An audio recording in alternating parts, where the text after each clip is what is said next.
following program is a presentation of the Options Insider Radio Network. For more programs, visit www.theoptionsinsider.com or search for Options Insider Radio in iTunes.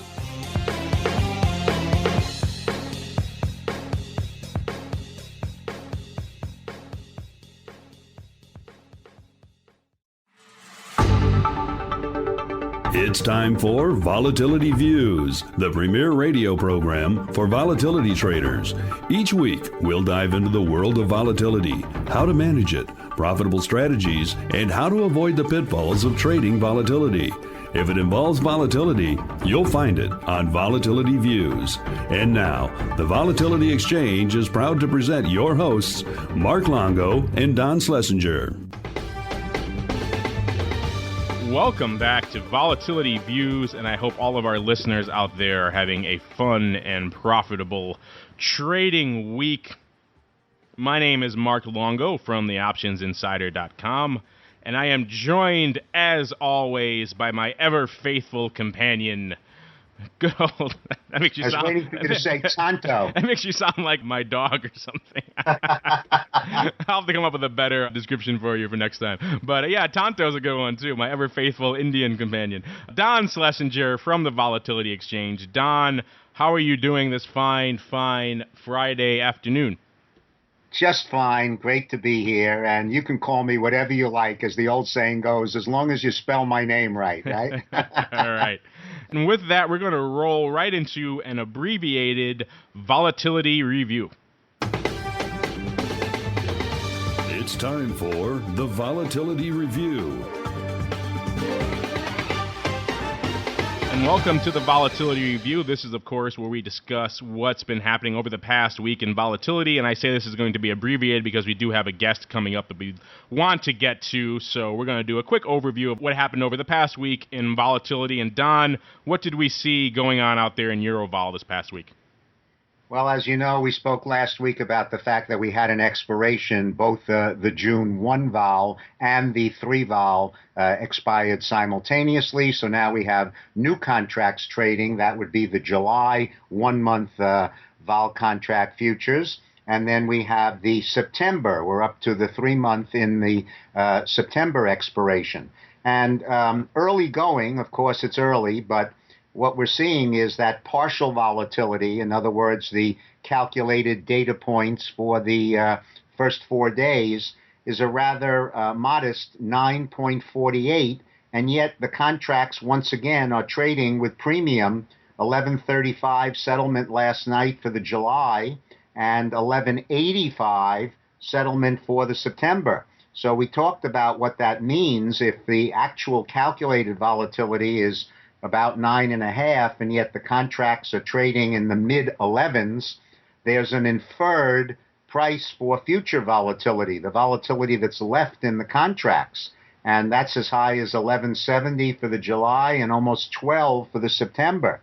So once again, if traders have a different viewpoint and don't think Euro is going to be as volatile as 12 or even 11 3/4 going forward, then they have to take that into consideration with their trades. And final point, as always, if traders or listeners are looking for a little guidance and they're trading the contract, we also have Robert Engel's Volatility Institute forecasts, and those can be found on our website, volex.us, in the data section on the Volex series.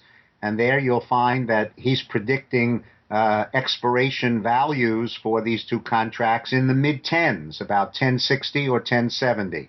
So good information there for our traders. Take a look at those Euro Volex contracts. Thank you for that, Don. And of course, we'll throw it over very quickly to our volatility pit reporter, Mark Sebastian, for his volatility review of the past week. Mark, what were you seeing? You know what? The market is finally starting to respect volatility. Up until kind of this week, we were seeing just people, I like to say, brazenly selling into this market. Yes, we borrowed that line for the title of a recent episode of Option Block, Brazen Premium Selling, because we liked it. It really was crazy. But The last couple of days now, again, the VIX, on Wednesday, we actually saw the VIX act kind of normal. We saw a down day and we saw the VIX up. Yesterday, the VIX acted normal. Today, we're down 18, 19 handles right now, and the VIX is down $1.30. A little light for me. $1.30. Did I say down? I meant up. That would be really bad if we were down 18 handles and the VIX was down. It wouldn't shock me. Would not shock. Given recent developments, probably not. But that would put the lie once again to the people who say this is such a perfect hedge. Yeah. Well, right. Exactly. Well, the problem is that there are some people who are thoroughly convinced that this market has a bottom somewhere near here, and just have no problem selling into it. Maybe they're betting on Q3. Maybe they're betting on something, but they have no problem selling premium. This is why, I think some of the L3 stuff, some of this realized vol stuff that Volex is coming out with might have some real applicability to, the regular market if they ever could get an SP contract set up. Yeah, I think this stuff would really play well with the masses if they can just get it out there to them and get over all the regulatory and other hurdles that are out there for new products in the options space. Yeah, my personal feeling though here is we're gonna see 1250 at this point, maybe. Although we may get a little short-term bounce off of this. I think we may. Right now it's 1 o'clock on the weekend. Heading into the weekend, wouldn't be shocked if we got some people closing out their shorts, along with closing out their longs. Yeah, hey, it's not the worst problem to have this brazen premium selling. Given I'll take their cheap puts. I've been picking some up in strategic places to hedge some of my positions, and yeah, I appreciate the cheap insurance. So thank you very much, all you brazen premium sellers. You're an idiot if you're not insuring yourself right now. You deserve every dollar you lose. You deserve. So. There you go. And there are actually some really interesting spreads out there right now. Like, I don't know if you ever look at the VIX options, but the July-August 20 call spread for 85 cents is really cheap. It might be an interesting little trade. I actually went long a bunch of VXX puts about 4 handles ago. Well, look at these June 20s. They already went up 40,000 times almost today. There's some serious there's some serious paper going up in the VIX options today. Oh my gosh, yeah. 40,000 that dwarfs everything else going on up there. All right, and that's going to do it for this abbreviated volatility review. And now we're going to roll right into the volatility viewpoint. May I have your attention, please? Quiet, please. It's time for the volatility viewpoint. Welcome to the volatility viewpoint. This is the part of the show where Don and I find some guest from the world of options and we drag them kicking and screaming onto our show. And this week's guest is Tom Sosnoff. He is the founder of Thinkorswim, of course, and also the founder of and CEO of his latest venture, Tasty Trade. Tom, welcome to the show. Thank you. Thanks for having me, guys. Yeah, we're glad to do it. We've wanted to have you on for a while, so I'm glad we could make that happen. Well, I'm happy to be here. All right, Tom, let's dive right in then. Enough of the niceties, right? Enough of the niceties, sir. Right to the hard stuff. First off, we talk a lot on this show and some of our other shows on the radio network. The hot thing these days is short-term, short-duration options, and the weeklies in particular. And SIBO likes to trumpet that was their baby, but a little birdie told me that it was actually you guys over at Thinkorswim who got that ball rolling. Is that correct? For the weekly options, it was actually my idea, and not my idea. I'm sure for years and years and years we were discussing, why don't we have daily options? Why don't we have hourly options? Why don't we have, weekly options and stuff? But once I got into the retail side of the business, I actually drew up I kind of put together a business plan for weekly options, and I proposed it to the SIBO. About a year before they actually launched it. I took it to their new product committee. I'll tell you a funny story, Mark, because it actually is a good. I had a lot of friends, obviously, at the SIBO, and I have a lot of because I was there for 20 years as a member. And when I went to talk about the product originally to to basically the powers that be outside of the new product committee at first. I had the concept, and I wanted to call it, to build up the retail business, I wanted to call it a quickie. So rather than I'm sure the product dev guys love that. Well, yeah. I didn't think weeklies would have. I thought quickies would be fun. Like, let's just trade a quickie. So I went where I did a whole proposal around the name quickies, and then finally, they loved it, and most of it was just geared around it was all about the retail trader, because that's all I cared about. No longer the professionals, all about the retail. And there was a few hurdles at first to get over with some of the, old school market makers, but I think everybody realized we were going that direction. We eventually got it through new product committee. I didn't get paid any money. It was like, I just kind of championed the idea through the whole system. And at the end they go, you know what, Tom, we love this whole thing. We're going to run with it. I don't know how much potential it has. We're going to run with it, but we're changing the name to Weeklies. And so that's what happened. They cut the legs off of your baby, so to speak. Well, they took the wind out of the sails. Imagine how huge they would have been if they went with quickies. Oh, multiples of what they are now. Well, of course, speaking of their success right now, obviously the product has been, in spite of its rather lackluster name, has been quite the success. In fact, these products are really reshaping the way the options perform in a lot of the names where they're listed. You're seeing a lot of the premium sellers, the hardcore guys, are migrating almost all of their activity to the weeklies out of the front month, whereas the front month and beyond is being relegated to more of the premium buying type of traders. So we're seeing a fundamental shift in the way the open interest is falling out in some of these names. Does that tend to surprise you, the dramatic impact that these weeklies are having on the landscape right now? Well, nothing really surprises me. The difference is I think that I think when we designed it, we did it for reasons, a little bit different reasons. Again, my focus was on the retail trader, and after spending a lot of time teaching about options, I think the reason that the exchanges embraced it at first was just because it was coming from someone like me that was in touch with the retail trader. And I think that meant a lot to the people that were trying to develop new products, because new products are not successful unless there's somebody behind it to actually sell it. I mean, you can think of the greatest thing in the world, but if you don't have anybody to sell it, nobody cares. So I think the fact that we were out there to sell it, that was a big difference. I think the way they're being used doesn't surprise me that much, except that there's probably a lot more premium selling going on than I originally thought there would be. Well, we're hearing from a lot of people, too, who are diving into these products with two fists, that they still feel that perhaps the market makers or the traders have still yet to really fully wrap their heads around how to properly set the vol levels in these products in terms of them being overpriced from a vol perspective. Is that your point of view? Have you been trading these pretty actively as well, or what do you think about? What's funny is I've been trading very actively, and I don't use weeklies as much as I thought I would. I've turned out on the retail side, I find my trades to be a little longer. So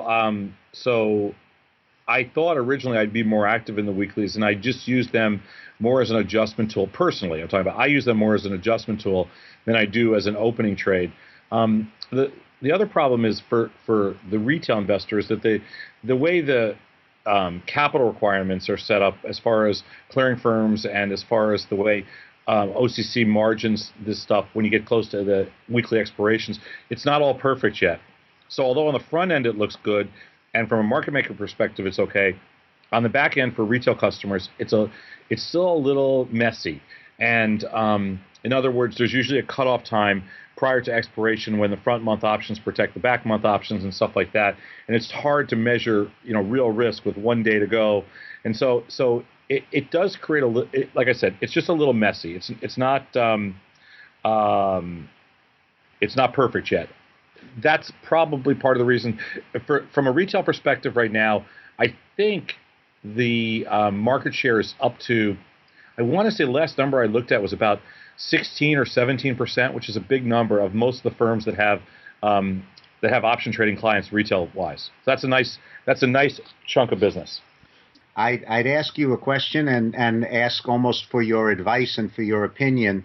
As you may know, the Volatility Exchange has now brought realized volatility contracts, futures-like instruments, to the marketplace. We're trading on CME and the euro currency, and Right. hopefully in weeks and months to come, we'll bring out many more products on many underlyings. And we have two staple expiration periods, if you will, 1 month and 3 month, with an option, of course, to go out longer dated. But this whole discussion brings up the possibility of shorter dated and going in the other direction. And as I'm sure you know, the distinction between a 1 month volatility product and a 3 month is the actual volatility of volatility, or the actual price movement within the contract itself. And what we have found, whether it be equity or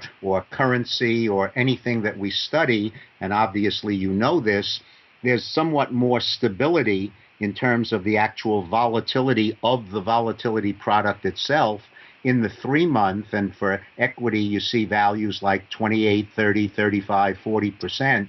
The minute you go to the 1 month, you've really got a tiger by the tail, and you've got vol of vol upwards of 100. And this is a baby that moves around, as you know. So I can only imagine what the vol of a weekly volatility product might be, and just where the public's appetite might lie for trading such a vehicle, for us to consider going even shorter term rather than looking out at the longer term. I wonder what your view is on that.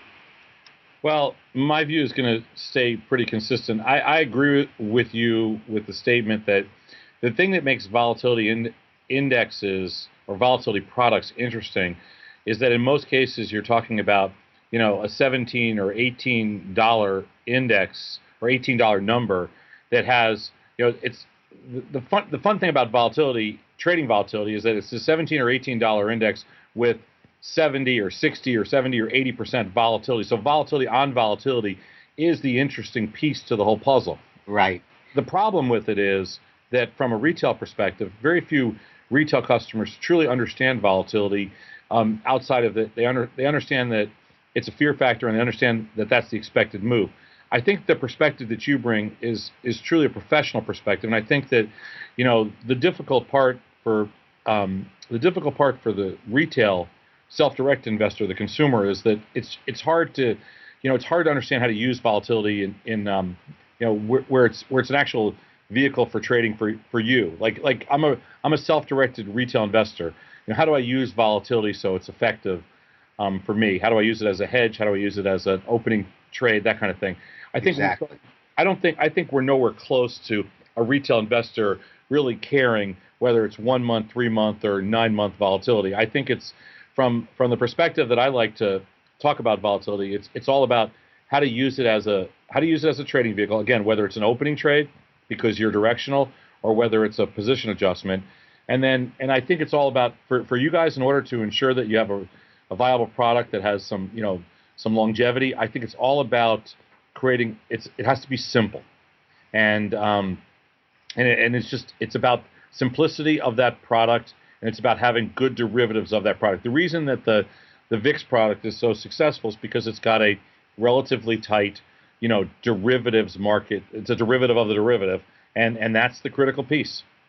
So basically, something that we obviously have observed and know in the VIX chain of events, going from the creation of the index itself with no trading products whatsoever, right. Going a good 10 years or so before they created the futures kind of languished for a while, not doing a whole lot, and then the first pickup in volume, as you clearly just mentioned, was when they introduced the options, and that perked things up a little. But the real explosion then sort of came with the ETNs and the VXX and the VXZ, so that you now had yet another derivative product, and that's where the volume seemed to explode. So if I gather your gist, there's an implicit piece of advice there, that not only should we have our vol contracts and our futures-like product, but the idea would be to try to get options and other products out there that are complementary to that,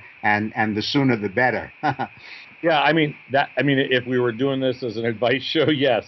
The VIX futures are not are to me are they're a fairly irrelevant product. I understand you need them, and I understand the traders need them because you need an underlying. But for the retail investor, very few firms even offer VIX futures, and the firms that do don't really offer them to their retail customers. So VIX futures to me don't have any true relevance to the self-directed retail investor.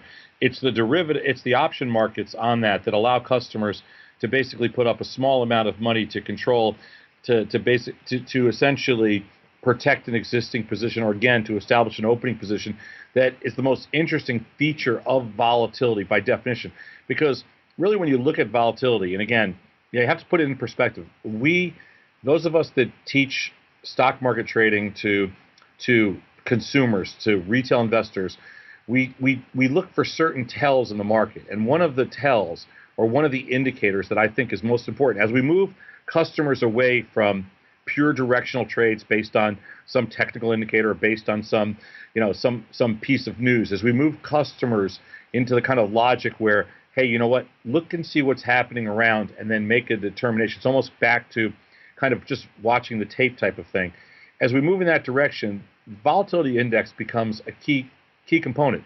If you watch the market yesterday, I think the volatility index was the leading indicator of yesterday's market, and I think it was very telling the whole day. And again, when people start to pick that up, the product then becomes interesting.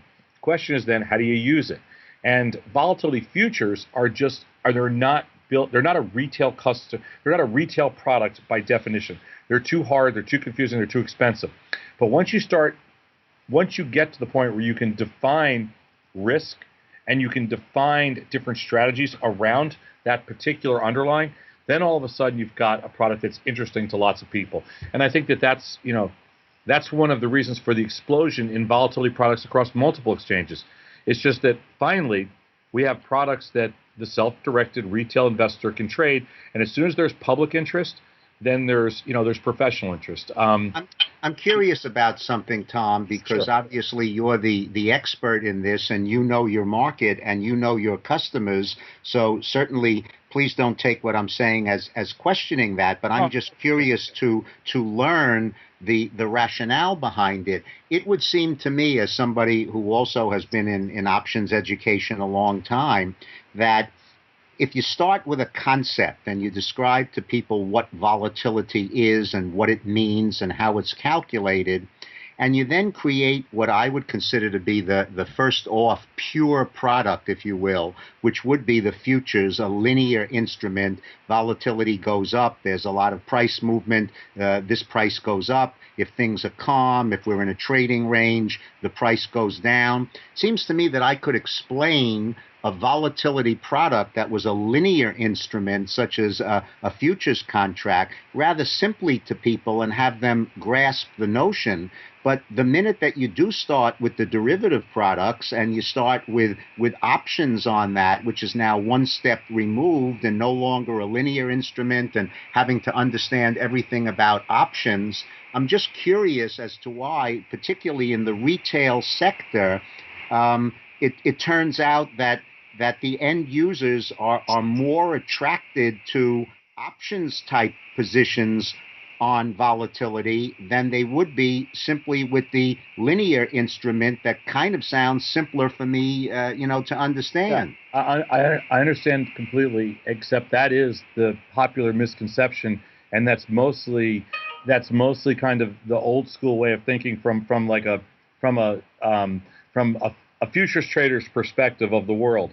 The problem is that all investor education is dedicated to the front end of investor education is basically stocks, but the upsell in investor education is options, not futures. So the problem with that thinking is that you think that there's actually a futures market out there for consumers, and there's not. There's about 400,000 active consumers that will trade a futures product, and there's about 40 million that are approved to trade an option product. So you're looking, so the difficult thing is you think you're creating a linear product which makes a lot of sense directionally, but in reality you're creating a linear product for 1% of the public, or 1% of the self-directed consumer public, and 99% can't use that product. At most, retail brokerage firms, if you looked at the industry and you said there's 70 million people that have brokerage accounts, online brokerage accounts with technology that gives them direct access to the marketplace, and if you looked at that on approval level, you probably have about 20 some odd million that are approved for options, and you probably have 200,000 or so that are approved for futures.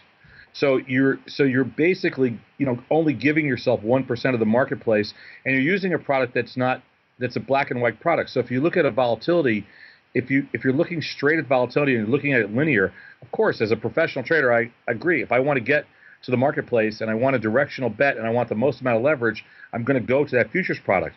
But if you look at it from the other side, which is I have no idea which way volatility is going. I just want to put on a position that hedges my position where I can give myself potentially a better chance of winning than losing. Like I can sell an out of the money. I can sell a put below the market if I want to bet that volatility will contract, or I want to buy a call spread and bet that volatility will expand. You can't do that in a futures market, so all of a sudden the product becomes unattractive because you're always at a 50-50. No matter what we think is going to happen, you're always at 50-50. But in a derivatives market that we can teach and explain to people, we can not provide any edge, but we can provide a discussion around a higher probability of success. That's a big difference. That's a very valuable viewpoint and obviously very interesting and something that we certainly will consider. I guess it would lead to my next question that I already suspect I know the answer to just from what you've said, but that is, in your experience with Thinkorswim and Ameritrade and now with Tasty Trade, exactly what is the kind of mix of, first of all, I'd be interested in equity and index traders as opposed to commodity or FX or any other kind of asset. And then if there is some volatility trading going on, let's say with VIX as the established product right now, sure, what kind of mix between the retail users in the futures markets, although again I suspect I know your answer, as opposed to options or ETNs, and what kind of trades are they doing? I'd be very interested to know that. I can give you some numbers that I think you'll find that may help you put it into perspective. For certain firms, like example for Thinkorswim, I'll give you the simplest. And again, my numbers are outdated. I'm no longer a Thinkorswim employee. But for most of my tenure, the at a max we got to about 16 or 17% futures trades and about 3 or 4% forex trades. So it's about 80-20 is a simple rule. When you look at bigger firms like TD Ameritrade and Schwab, Fidelity, Schwab and Fidelity don't even offer futures or FX. When you look at firms like E-Trade and TD Ameritrade, I'm going to say the numbers are significantly less, like 3 or 4% futures and forex, if they even offer futures and forex. Firms like options, like IB, maybe a little bit higher. Firms like Options Express, probably very similar to Thinkorswim. But when you look at the marketplace, those are relatively small firms as far as number of accounts go. 200,000 here, 200,000 there, 200,000 there. When you look at the landscape, you're talking about a very small, number of potential clients, and that's why I make that argument. And again, don't get me wrong, I love futures products. I'm not a futures trader by through my own history, but I probably trade futures as much as I trade actual number of trades, probably futures as much as I trade anything else. So I love futures, but used by themselves, they're very difficult. This is the argument I make all the time with the powers that be at the CME. In order for a self-directed retail investor to embrace your products, you have to offer a full range of products, which means that if you're a golfer and you're going to go out and play golf, you're allowed 14 clubs, you should take 14 clubs. And 14 clubs might include spot markets, option markets, stock markets, and futures markets. Nobody can be a successful trader on a retail level just trading futures. At least I don't believe it. I don't believe anybody can be successful just trading forex. I don't believe anybody can be successful just trading options or just trading stock. I think you have to combine all of those products with a strategic approach, with a lot of logic, in order to be successful. And again, volatility to me is a critical piece of that kind of portfolio puzzle for many reasons. It's a great opening product. It has volatility on volatility, makes it a very exciting product.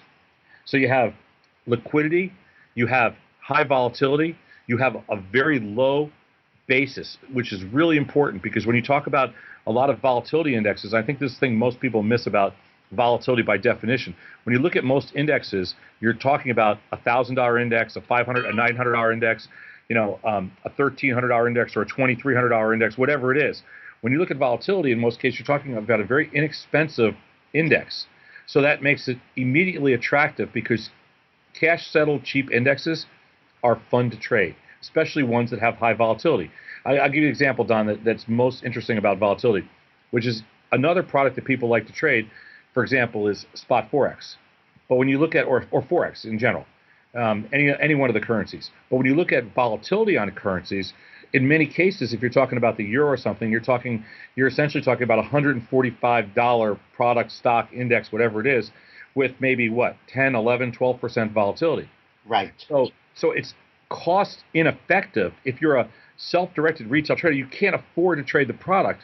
So the reason why the spot markets, like people can't understand why the spot markets don't go away. The reason the spot markets don't go away is because without 50-to-1 leverage, you can't trade the product. And the industry doesn't quite grasp that all the time. And so the nice thing about volatility, and the reason I'm so happy you guys embraced it and you're creating all these products around it, is because volatility on volatility is so high, and it's always going to be like that, that you have a product that is sustainable, from a capital side. As an investor, I want to know, or as a trader, I want to know that I don't have to use my entire portfolio to trade something. And that's the cool thing about volatility. I liked your comment there about VIX futures being largely irrelevant to the masses of retail trading customers out there. And we've certainly seen that in our experience on the Options Insider as well, where, despite the explosion of uptake in retail customers trading VIX, which I think surprised a lot of people, no least the CBOE, that retail would adopt these products. We still get that question time and again about why aren't the options queuing off the VIX cash, and that gets into discussion of the VIX futures, and I'm sure you still deal with that time and again in all of your various... We don't even want to cover it, Mark. It's like we want to stay as far away from that as possible because it's, you got to understand, here's the problem with futures. The retail customer can trade, or the investor, whoever it is.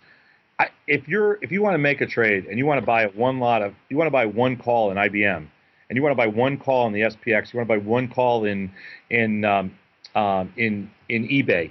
It does if the option goes from $1 to $2, you made $1. The hardest thing about futures is nobody can get over the multiplier. It's too much information, having all different multipliers, in some cases different expiration dates, different roll dates, different front month. And so there's too much out there that makes the playing field, the only thing level about the playing field for futures is that the markets tend to be liquid, and that and you have access to the markets basically around the clock.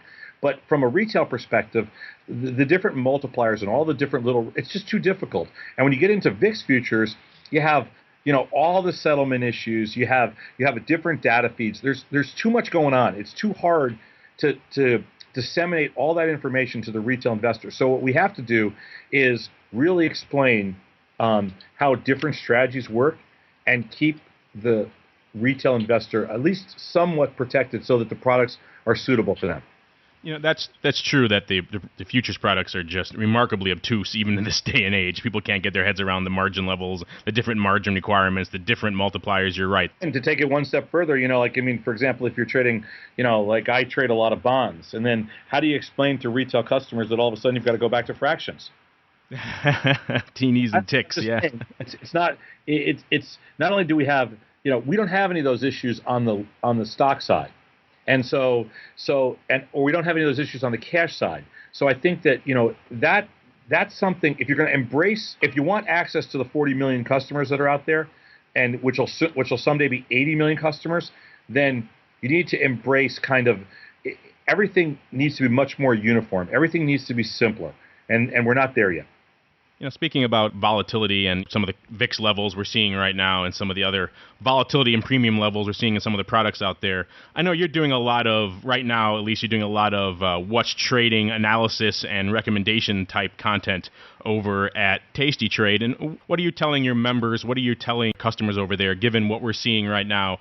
Are you joining on the bandwagon that vol, especially when you're looking at not just VIX cash, which I think of as I think it probably has a little less utility than maybe you think it does, but things like downside SPX premium or the VIX futures, even these other levels that aren't maybe as high as we might think they would be given all the things that are going on in the broad market. Are you counseling this is the time to put on maybe some downside protection in your broad portfolio? Are you thinking vol is fairly priced here? What are you telling your members over there? So my objective here is different. My objective is to take somebody not like you, but to take somebody that's either a student of the market, somebody that's interested in the market, somebody that's never even looked at the market before, and to engage them.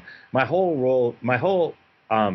role at Tasty Trade and my whole decision to launch this product was to basically to make self-directed investing a consumer product. I'm completely agnostic with respect to product, firm, exchange. I could care less. My goal is to turn 40 million people into 200 million people that care, because I think the business is so interesting and I think the technology is so good right now, and I think the products are so liquid. The wonderful thing about liquid products is you create this incredible efficiency. I mean, where else can you go anywhere in any business and essentially have a two-sided market that's one tick or one penny wide?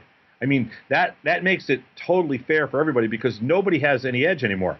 So when you start to think about the industry that we've all chosen, it's a wonderful space. So my goal is just to explain the product. So with respect to the VIX, I actually did a segment on volatility yesterday, and what I said was that the market's at a spot right now where what's happening is a lot of professionals, not so many retail customers right now, but a lot of professionals have decided to move into volatility products, specifically call spreads in the VIX and different types of complex and simple 2, 3, and 4-legged volatility spreads in the VIX. Is why you see daily volume in there sometimes approaching 1 million contracts, and why you see things like put buying in the SPX and put buying in different index products kind of drying up, because smart traders or smart managers are starting to move into volatility indexes as a great vehicle for both hedging and adjusting positions. When we get into it on Tasty Trade and we start to talk about, hey, this is something you should look at. First, we talk about the VIX. It's an indicator. You should be aware of it. Here's what it means. And the second thing we talk about is just what Don said earlier. Here's a product that it has where the volatility of volatility makes it interesting enough that you should consider it for positions. The hard thing about volatility indexes is that you can get, as you know, Mark, you can get upside down because they can invert. And it's very difficult for a retail trader to explain that you can buy something for $1 and you're thinking the most you can lose $1 and you can lose unlimited. So we have to be really careful how we position these products risk-wise. And with respect to volatility, we teach only two things. If you think the markets, if volatility gets really cheap, we're okay with the strategy of selling near or out of the money puts if you can get any premium at all for them. In most cases, they're not worth very much. But that's an interesting way when you think volatility is really, really cheap. We never talk about anything to the upside except for buying call verticals. And the reason for that is because we think that's the best way to protect your premium risk. There's never a time when we would talk about selling any calls in any VIX products, and there's never a time when we really talk about even selling call spreads for the most part. We really think of the VIX as a hedge or as an opening trade where you buy something that's very close to at the money, and essentially the way we teach it is you buy debit spreads, and the objective here is to pay as little extrinsic premium as possible to basically give yourself protection, which is a one-to-one, basically a one-to-one shot. So if you can buy portfolio protection where it's a 50-50 shot rather than an 80-20 shot against you, we think that volatility indexes are a great vehicle. And that's how we teach it on a consumer level. And I think that it's been embraced. I mean, we're making a lot of headway. We have a lot of customers that in order to protect their position, why not risk $1.50 to make $1.50 with a 50-50 shot? And that's the way we teach it. It makes no sense to us to go 7 or 8 strikes out of the money with an 82% chance of losing to buy a call just to give yourself, crash protection. That we don't believe in. We also believe in using the VIX as as a very important tell. That's good to hear that you're not out there counseling people to buy lottery tickets. That would be that would be disappointing. But there would never be a reason to do that. We want people, you want customers to have the same mentality as professional traders. They need to come back every month after month. You want them to be active for decades. Let's talk about then, since we're onto it, about your current endeavor, your current customers. I think most of our listeners are familiar with you from your work and your time over at Thinkorswim, but you did just very recently, I believe in May, launched a new venture, Tasty Trade, or is it Tasty Trade or Tasty Trades? Tasty Trade. Tasty Trade. And so it's like Tasty Freeze, yeah. So it's a completely new venture. Rather than having me sum it up for the listeners, why don't you tell our audience a little bit about what Tasty Trade is and what you're planning to do over there? So some people think I've lost my mind, but other people think I'm just, at the stage in my life where I want to have a little fun. I mean, Thinkorswim was my baby. It was my, I love that company and I love the technology but at some point, you think it's time to move on, and I thought it was time to move on, and I wanted to get into the side of the business where we really think we can make a difference. We call it edutainment, and we're trying to create a environment where people can come, they can listen for free. We're commercial free. We have no ties to any of our merchant partners, and our game plan is just to disseminate information to the consumer that will get them to a different level. So for the first time, we hope to talk to people like, self-directed retail investors, and then we hope they're listening to us, and someday they'll say, hey, I want to trade that volatility future. I want to trade that volatility product that these guys were talking about, rather than listening to somebody like, the Susie Ormans of the world that tell you, make sure you have 6 months of payments in the bank and no debt on your credit card. Okay, to me that's not interesting. To me what's interesting is hearing some guy talk about having a better chance of winning than losing by selling an out of the money put or this or that, or hedging a portfolio by buying a volatility future. To me is much more fascinating. So that's kind of and then the second half of Tasty Trade is that we're building a product that will allow consumers to save a lot of money if they want to buy financial services. It's kind of like in a backwards way, it's like a Costco it's like a Costco type product. We're offering only financial service products, so different brokerage firms, different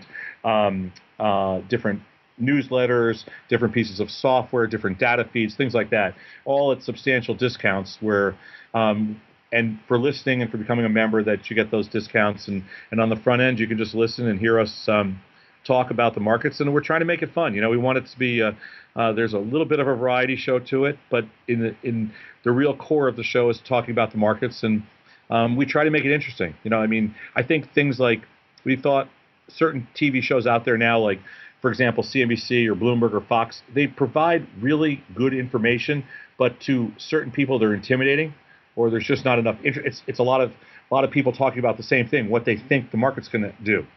I think it's all about strategies, and I think it's all about really explaining how to use some product to your advantage, and that's what Tasty Trade's about. I surfed over to the website this morning to check it out ahead of the interview, and I looked at that group photo on the homepage and some of the other photos you have there, and I made an assumption there, and correct me if I'm wrong, but would it be safe to say that you guys at Tasty Trade are going for a little bit different demographic than the typical financial content, perhaps a little bit younger demographic? We definitely want to have more fun. I think the demographics are what they are. If you look at this industry, the average customer is white male, mid-40s. Okay, I can't change that. Can we introduce self-directed investing to a younger generation? I think it's already happening. I will go, in the past I went around the country, talked to people, all over, and the audiences and the places we were at kept getting younger and younger and younger. It's fascinating, and I think that trend continues, and I think that Tasty Trade is definitely, on the cutting edge, at least with respect to that. We are even though I'm getting older, you're getting older, we're all getting older, we still think we're in our 20s, right? So I don't want to. I want to have some fun with this. Speak for yourself. I'm 22, sir. But. Okay. Well, I'm only 29. But, I can empathize with that mentality because when we were building the Options Insider coming up on 5 years ago now, and we were looking for exactly what you were saying, the options demographic is graying. And I knew I can get that man in his late 40s or 50s or 60s with X amount of liquid assets in the bank to come to the website. The challenge was to get anyone else. And so you have to do something a little bit different, a little bit revolutionary to get those people to come knocking on your door. And for us, it was going with the entirely free and open model, which at the time in 2006 in options content, giving it away for free was heresy. When I went around to a lot of the exchanges and brokers and told them what I was planning, I got a lot of weird looks. I'd imagine you're getting similar looks right now from what you're planning. Well, yeah, but not really because, I have a track record. So maybe 10 years ago when we launched Thinkorswim or 12 years ago, I got a lot of those looks. Now people are like, okay, what are you up to? They have a little more respect now. I can tell you some funny stories when we launched Thinkorswim. They would say, listen, I don't know who you guys are, and basically come back when you grow up type of thing. And we're not getting that this time around. I have to say, though, I am watching you. You're stepping on my free online radio. You're stepping into my territory here, Sosnoff. So well, I'm not trying. I'm watching you.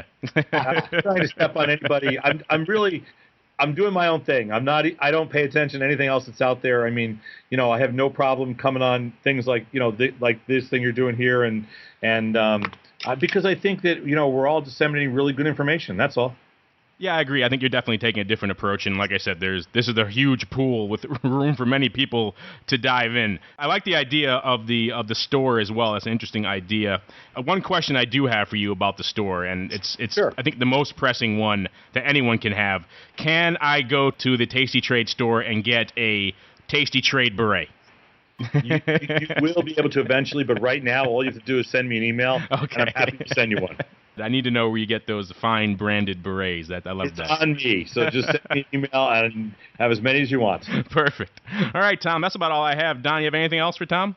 No, I'm very appreciative of Tom's time and certainly of his viewpoints. And as we continue to explore the best way to roll out volatility products and to be attractive not only to institutional traders but to the retail sector as well, we have to listen to the opinions of someone who's been there and done that. And I respect Tom's point of view, and we're going to keep all these things in mind as we roll out future products. Yeah, and Don, I think you guys, I think you're on the track to, product design wise, where you're going with what you guys are actually building and like some of the logic behind your products. I think you're on track, as far as product design goes, because you've got some brilliant products that in the hopper. I love your products. I think that in order for it to be embraced, my only comment was in order for it to be embraced by, quote, the masses, they have to have more strategies available to them. It's a capital thing. If I can do something where I can put up $100 or $150, or if I can have a customer do that, then it's easy for me to sell, to check out the product. If it's something that requires a lot of money, buying power reduction, it's harder to sell. That's all. Very interesting. Thank you very much. It was a pleasure to have you, and I'm sure listeners are appreciative of your time, and perhaps we'll have you back again sometime in the future. Thank you very much. Perfect. Thanks, Tom. Thanks. And that's going to do it for the Volatility Viewpoint, and now we're going to roll right into the Crystal Ball segment. And now we take a look at the crystal ball.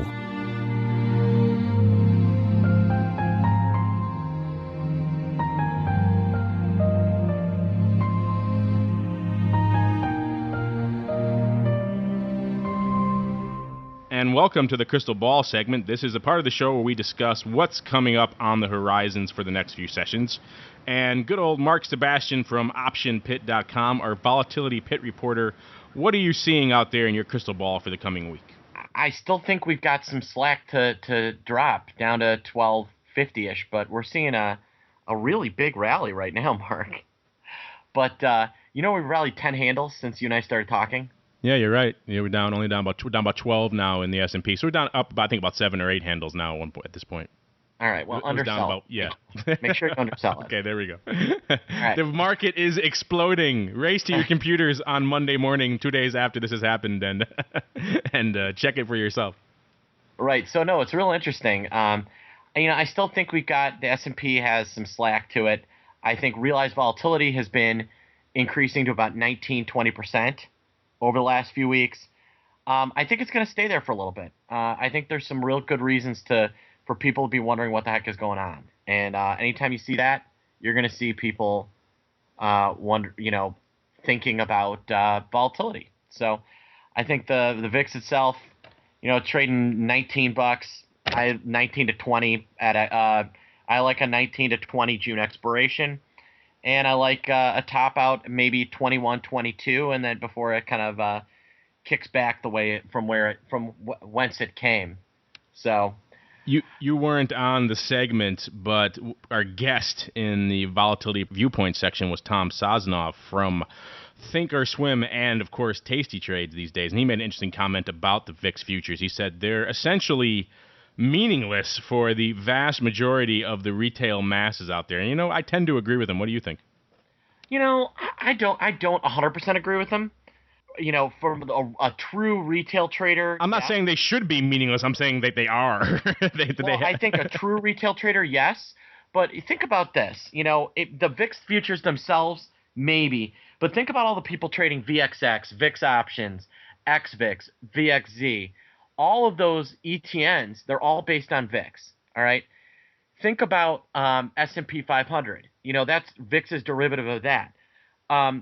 As a just straight up the future, well, maybe a little bit, but from the perspective of what's really out there, no, I think they're very valuable, and I actually think that there is a ton of opportunity within the VIX futures for a small trader, somebody that's trading 1, 2, or 3 lots.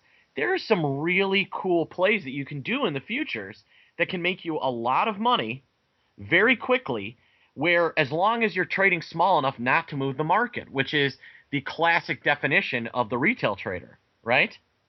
Oh, yeah. Very little market impact. That's yes, the one upside to trading small.